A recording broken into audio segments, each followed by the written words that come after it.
we would see precisely these little Mandelbrot sets, one after another, again and again, reflecting in each of them, respectively, the pattern of the whole.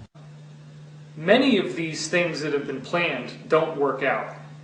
And I do believe that we're like children in a sandbox, essentially. And there are beings of vastly higher intelligence and vastly higher ability that essentially make sure that we could foul up the nest if we want to, but outside of the nest, not much is going to happen. And even inside the nest, we live in a very highly structured reality. This is the most intrinsic thing to awaken to on the spiritual path is so many people are living their lives thinking that it's just cause and effect on the most gross level of, like, if a human being does something, that's what happens, or if nature does something, that's what happens, but there's no other causality. And it's this magical awakening that happens when you start to see a connection between your thoughts and the manifestation that happens. That's where this is all headed. That's where it has always been headed. These layers are building and building, and what they're building is heaven.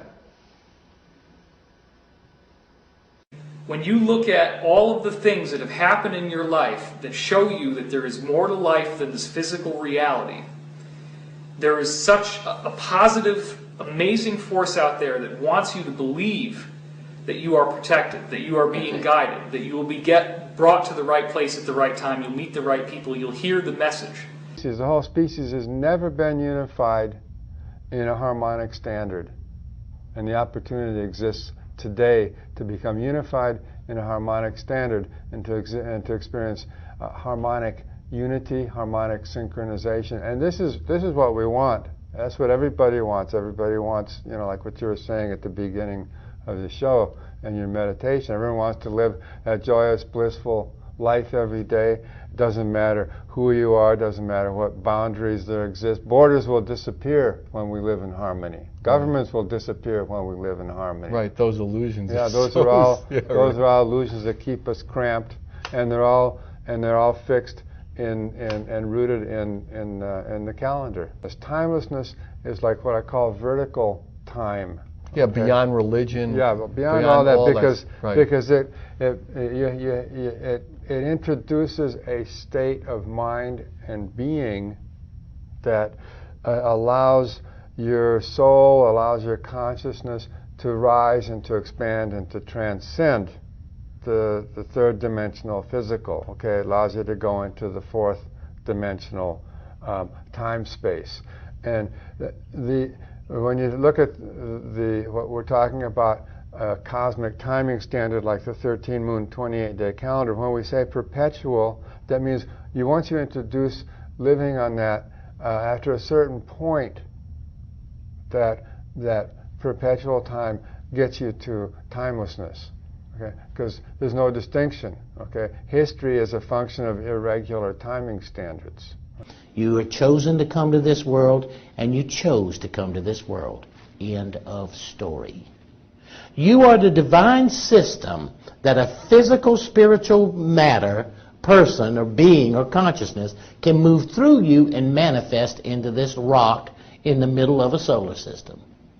And you're here because they decided, as they're unfolding from that dimension of reality into this dimension of reality, there's nobody better than you to be able to execute that particular precise moment, whether it be once or 1,000 times, than you. So the fact that there may be anybody else on the earth just like you is 1 in 16 billion. Well, there's only 6 billion, 300 or 400 million suckers here. So guess what? You the one. You know, if we were to take a crystal glass here and we would start to put a higher vibration on that glass. Yes, crack at some point. Well, the first thing it does is it contracts. Oh, I see. Interesting. It tries to hold on to itself, and then it blows open. I see. And so what you're saying is an example of the contraction of 5 sensory people, because they know something's changing. Right. They can feel. Dylan told them that about 25 something Right, times. right. Something's going on here, and so they're trying to hold on to the old form. Right. And so five sensory people are really kind of in your face right now, and that's why shows like this are so important, because we're the higher vibration. And so when people are told the world's going to hell in a handbasket and it looks as bad as it's ever been, then what we need to say is, that's only appearance. That's the contraction before we have this incredible breakthrough. And our job as light workers, our job as messengers of the new paradigm is to just keep our attention and focus and message on this higher vibration. This is the time of the big change. It changes us or we change. We can change. And before we get totally changed in the wrong way, okay? It says in the Quran, it's not difficult at all for God to change, to remove you and put in other people there.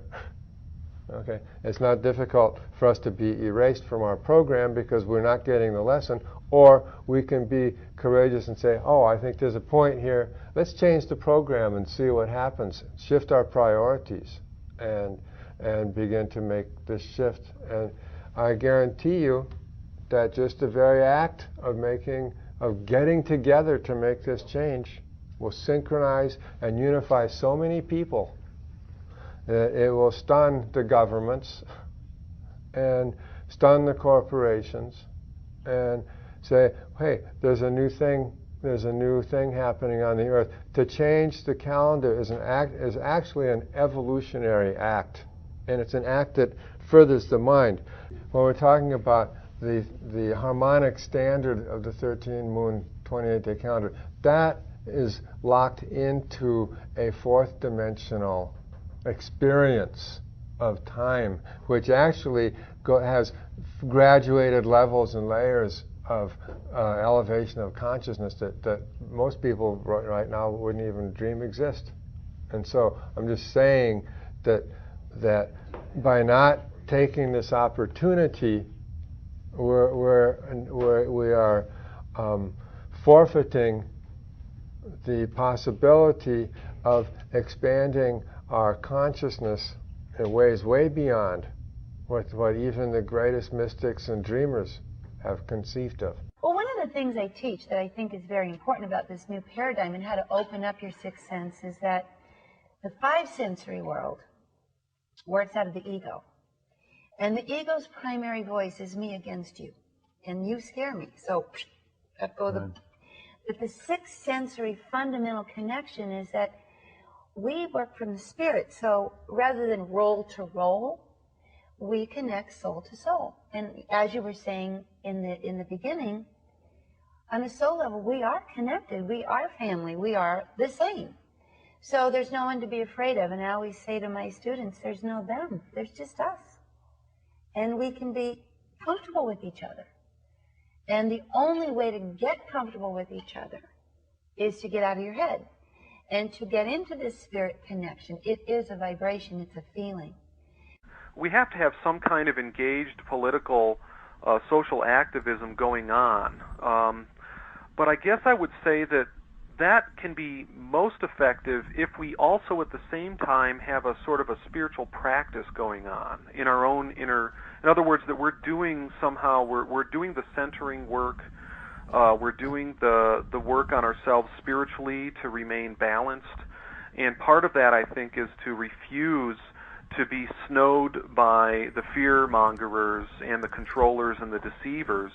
So we really have to work hard to keep our BS meters operating, to be able to discern the wheat from the chaff, and then at the same time to be practicing a spiritual centering.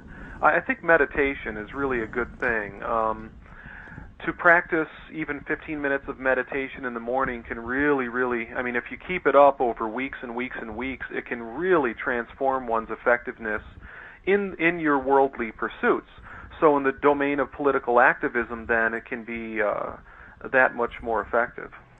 I do believe there is a reason for everything, and we have to actually ride this out weather the storm and understand there is a horizon on the other side. But unfortunately, humanity has picked this experience. It appears that way on every single level, and that we're in this cycle.